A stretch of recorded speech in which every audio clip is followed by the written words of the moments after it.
Eli Roth is one of the most unique horror filmmakers that nobody ever talks about, although I've always found him to be a bit of an enigma when it comes to the genre because, on the one hand, he has this extremely intelligent perspective on the genre as both a form of artistic expression and commentary, which are values I hold very close to my heart because they're usually overshadowed by this vapid cultural emphasis on sensationalism.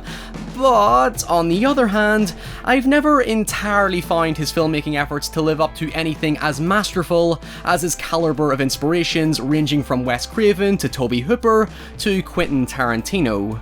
That said, I think he gets an unfairly hard time with critics for his creative ambitions and style of storytelling, even if I do agree that yes, his intentions are sometimes ignorant and woefully misguided in the context of modern sensibilities. My best summary of Eli Roth is that he's a 21st century filmmaker trying to replicate and arguably revive the provocative culture of 60s, 70s exploitation cinema, and for as puerile and insensitive as many critics have perceived his work, every single one of his films, excluding that weird family film that he made recently, can be traced back to the roots of a deeply taboo and uncomfortable subject matter founded during the exploitation era that were socially long past by this point. Hell, one could argue he's actually one of the braver horror filmmakers still out there, with his uncompromising vision for a seedy, unspoken reality that goes into physical and emotional territories the vast majority of us would rather steer clear from. His style is very niche, to say the least. In fact, after his debut feature Cabin Fever, a sort of B-movie body horror homage to Texas Chainsaw Massacre, Last House on the Left, and Evil Dead, one of his biggest influences, Quentin Tarantino, called him the future of horror.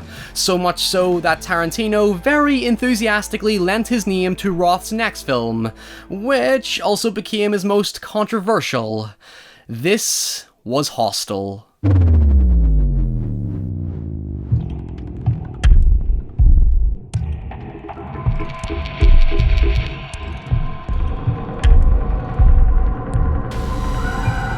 For the uninitiated, let me clarify one point before we go any further. Hostel is nowhere near as violent as many people would have you believe. Yes, it's supremely disturbing in its bone-chilling context, and when it does show you something, it is repulsively gruesome in its attention to detail. But for a large portion of the movie, there really isn't a whole lot shown on screen. Instead, Hostel plays almost exclusively on teasing your imagination with agonizing visuals, when in reality, much of the film's terror is carried by its penetrative sound design and atmosphere to accentuate the torture that's happening mostly behind closed doors.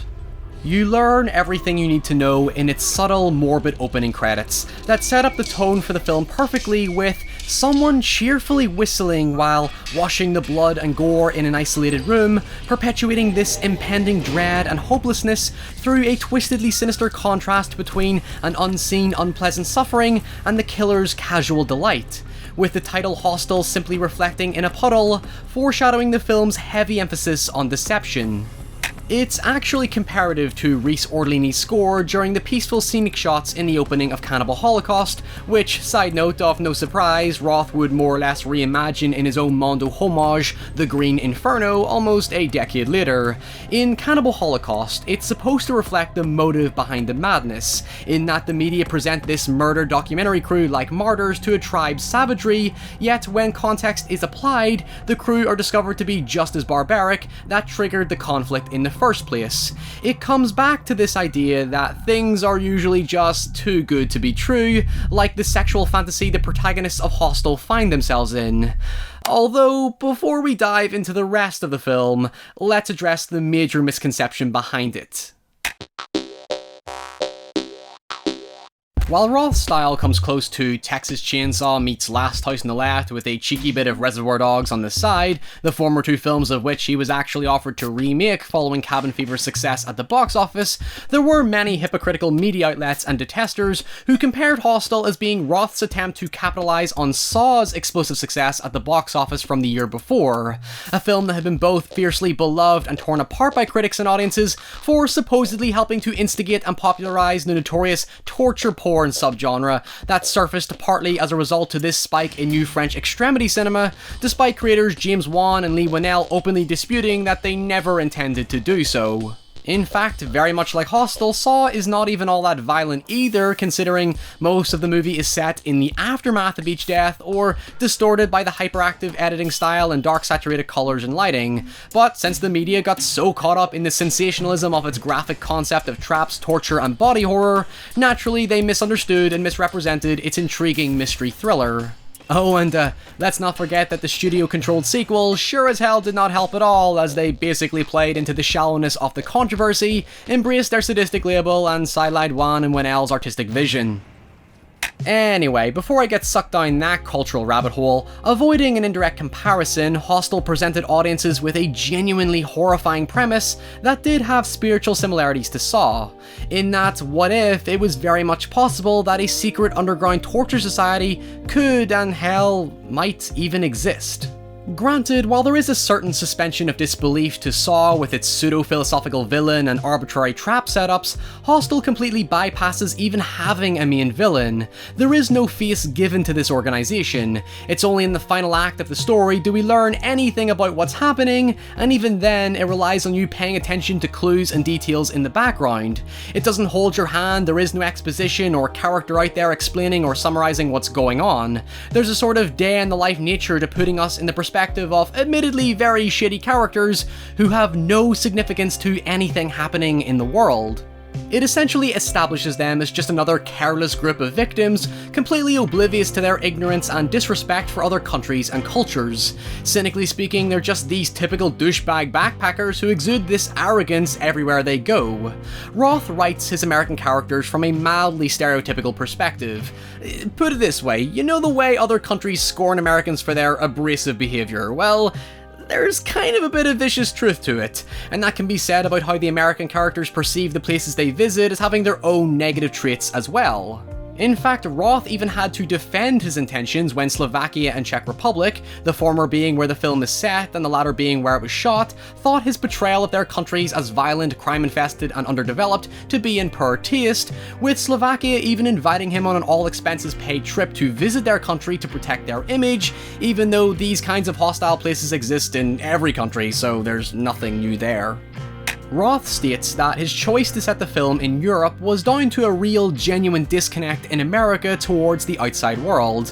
While I obviously can't provide any personal insight because I'm not American, how he presents his characters and attitudes is still quite authentic and resonates in many ways with everyone, not just America.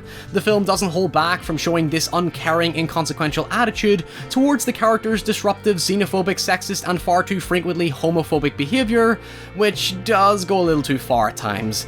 You know, some sympathetic qualities would have helped me care a bit more. Just saying. Naturally, it makes it hard to root for them, but my curiosity was always wrapped up in seeing this mysterious underworld play out because it is left largely ambiguous to us. Of course, I was never so distasteful of the characters that I wanted to see them get tortured, proving a certain moral thematic challenge exists within it, but seeing it as an openly ignorant exploration of another side of humanity outside our comfort zones makes sense in the context of the massive hole the characters keep digging for themselves in a world that they perceive as strange. Put it this way, if we're seeing the film as this ugly representation of disrespectful tourists, the fact that a good chunk of the characters' time is spent with their terrible lack of self-awareness towards the places they are, because they're on a constant hunt for pussy, it plays alternate to this general fear of being in a place foreign to you, and being afraid of breaking their rules or facing unknowingly harsh punishment thanks to your ignorance. I mean, just look at that real-world story of that American kid that got imprisoned in North Korea. There is a powerful sense of alienation and discomfort to the atmosphere, and it's less to do with the foreshadowed evil and more to do with these characters lacking any diligence to the strangers they meet. The main leader of the group, Paxton, is the one that pushes them indirectly down this dangerous road in the first place out of excitement and willingness to go with the flow. And while normally that liberating feeling of travel is admirable as they describe, Roth presents that haunting subversion that you still need to keep your wits about you. I.e., don't be a dumbass and fuck with another country's method of order.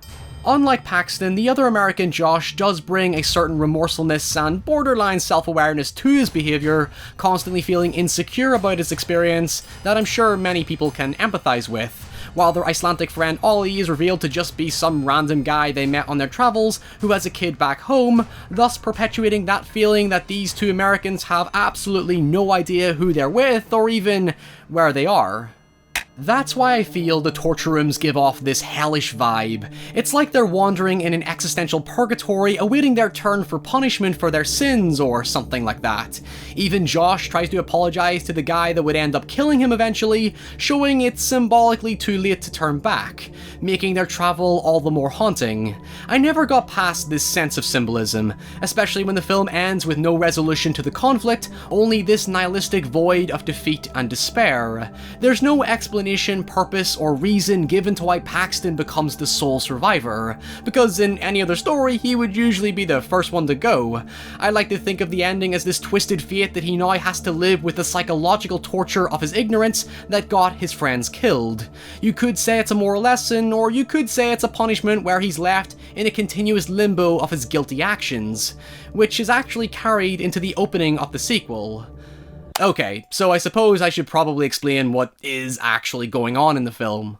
So basically, this torture society are an exclusive club of wealthy thrill-seekers who pay big money so that they can torture and kill random people. Paxton and his friends are encouraged by another random stranger in their hostel to visit a specific location in Slovakia where all their lusts and desires will be fulfilled by beautiful women, again heightening this spiritual feeling that they've made it to heaven as if they're backpacking on a boner pilgrimage, only to discover this club pays representatives to find new prey, including bribing the police to overlook tourist disappearances, so overall their operation, while not explained to us, appears exceedingly meticulous in the background information. The killer's reasoning is thus ultimately up to them. For some, they're probably just psychopaths without empathy, even if they have normal family lives outside their insane hobby, like the unnamed Dutch businessman who obsesses over this unfulfilled dream of wanting to be a surgeon, while for others like Louis Litt from Suits, it's about the thrill of a new experience.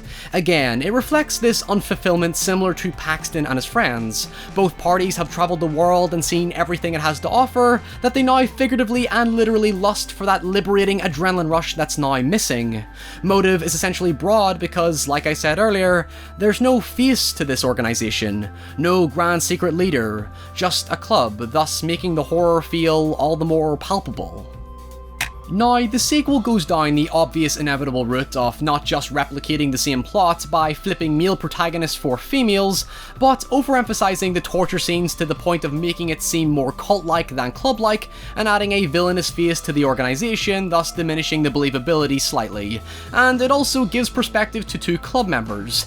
This part does have an interesting angle to show how creepily normalized this club is, and does add some interesting world-building ideas, like having a bid against other people to secure a specific victim, and pointing out how the clans are contractually obligated to finish what they started or risk their own lives.